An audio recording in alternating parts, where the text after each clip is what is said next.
and to have groups like ESL or MLG, to the bigger ones that I keep in contact with.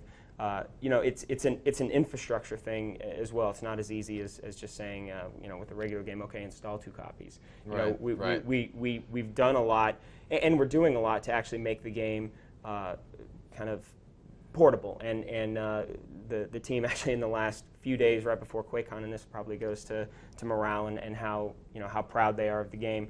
They spent a few. I don't know if you've played it here, but kind of BYOCing the game. We skinned it.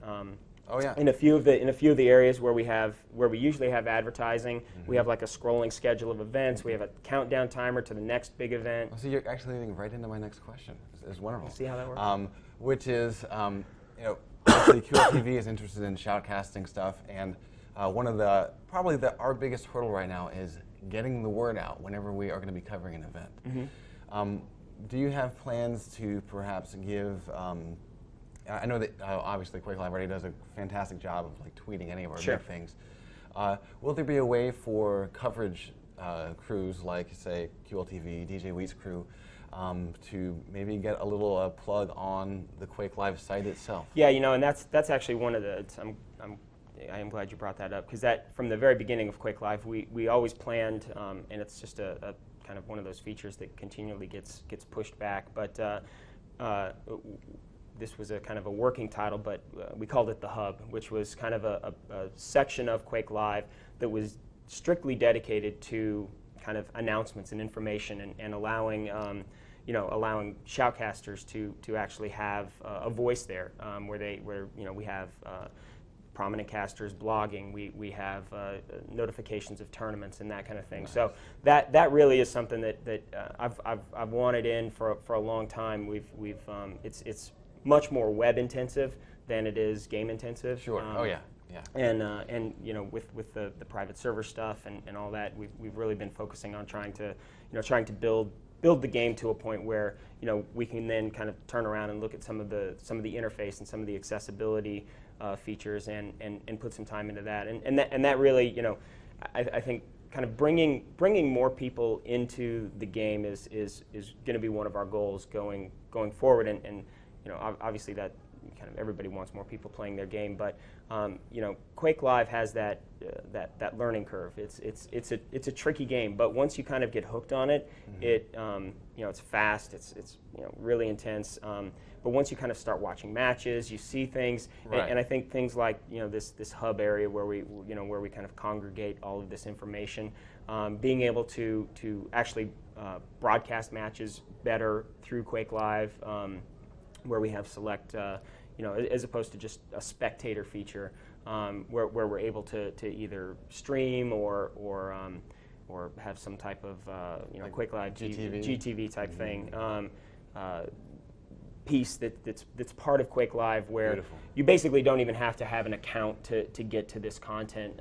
It's just you can see before you even have to register. You can see the community, you can see what's going on, you can see the activity, and then excuse me, putting that in the hands of of the people who are doing so much, like you guys and like Wheat and Tosspot and everybody. There's so much passion there, and being able to tap into that and allow that to kind of pour through Quake Live is really it's kind of been one of the goals from the beginning. Yeah, so Grease Gossman's going to have a smile the entire rest of the day after hearing this. All right, now I know that a while back there was a toss around a little bit of an idea of maybe sort of an Apple Store. Sort of id Software version of Apple Store. Is that still a possibility? I don't know of anything like that. An id Software version of the Apple Store. Let's see. Well, Quake Unity published an article. The money would be great. Well, they were talking about like developers selling content through an Apple Store type of system, and so I guess the Quake Unity guys are wondering if there's going to be any sort of thing related just to Quake Live, or as far as overall id. Overall id, I guess. Boy, I don't know. I mean, we sell our games online, through our store. As far as microtransactions or anything like that, I actually haven't heard of anything. So. Okay. And do you feel like the lately, the features that you've been implementing, obviously, getting ready for QuakeCon, it makes perfect sense that you wanted to really focus on making sure the comp experience was really solid. Yeah. And I think that you've succeeded. I know that you Thank still you. want to do more. Are there other features that you want to be implementing into the game that might broaden the audience for really the newer gamers and trying to get them hooked? Yeah. We've done a few things, and I think we have our training levels. Right, which are actually quite good. I've played through them, and I had my girlfriend play through them, and they were very useful for me. Yeah, and they're very fun. I think certainly one of the things is they're a little buried on the site. You have to go to I think you have to go to practice, and we try to. There's a lot on Quake Live, and I often see people like kind of. They've been online for a month or two playing, and they'll just realize that we have these kind of cool match results, or they realize that they can share those over their Facebook page, or you can send a link. I mean, there's kind of all these little nuances, and when you have cool features, you always want to kind of put them in everybody's face and say, don't forget about this, or don't miss this kind of thing. So it's just striking a balance of trying to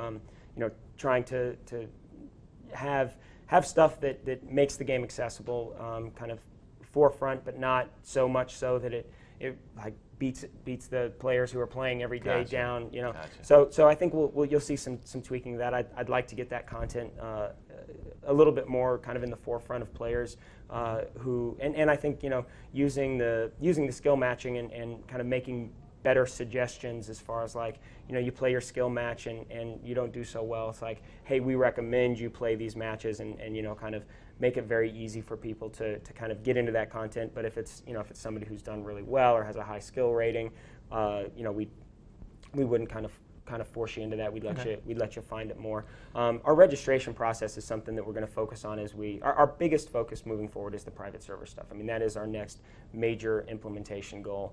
But we also have a lot of things with our registration process that I think we made some changes about a month ago, and we have another kind of phase 2 of those changes that streamline that process and get people into the site and seeing the community much sooner. Kind of pushing off the skill match game. And then there's a lot. There's still quite a few changes with our skill ranking and matching system. It's really started. I can tell how it's improved over time. Yeah, definitely. Timo's been working a lot on that. I'm really excited to see like when you finally get it like really honed. Yeah. I think it's really going to bring that sort of new, especially the dual experience. Yeah. So that, new players get to play new players. Yeah, we're very happy with the dual ranking. Actually, that's gotten to a point where it seems to be working quite well, and we've actually definitely getting there. Yeah. We use the players' Quake Live rankings as a component of doing the professional seeding. And I was actually part of that. Yeah. Now, one thing about widening the audience. I know that one of the things we love doing every Wednesday night at 9, little plug, we do a King of the Hill, which is open to the community for the first hour, then we start bringing in some pros. And but that seems we've gotten a lot of new people watching our stuff, and actually the format really got popular enough where even ESL across the pond, they ran their first King of the Hill just about a week ago. And so we were really happy to see that kind of expand. Of course, they focus more on pros. But I think that sort of focus on the open community is one way to really widen the audience. And so do you have plans for maybe sponsoring tournaments that are focused on, say, certain tiers? They're basically tier-based, and that way you can kind of keep the skill level roughly even, so you don't have any blowouts. Yeah, kind of the casual tournament competition is something that that I think there's a lot of potential there. You kind of see it in like something like poker, where you have these little like sit and go tournaments. You have 9 players sit down at a table and winner take all type of thing. It certainly isn't on kind of our top of list, but I would still like to see us at some point, if Quake Live continues to be successful and attract more people, I'd like to see us actually incorporate some of some automation of tournaments within the site and automation of competitions. And certainly I don't think we'll ever get to the point where we're doing 128 player tournaments over the course of 6 months or anything like that. But I'd love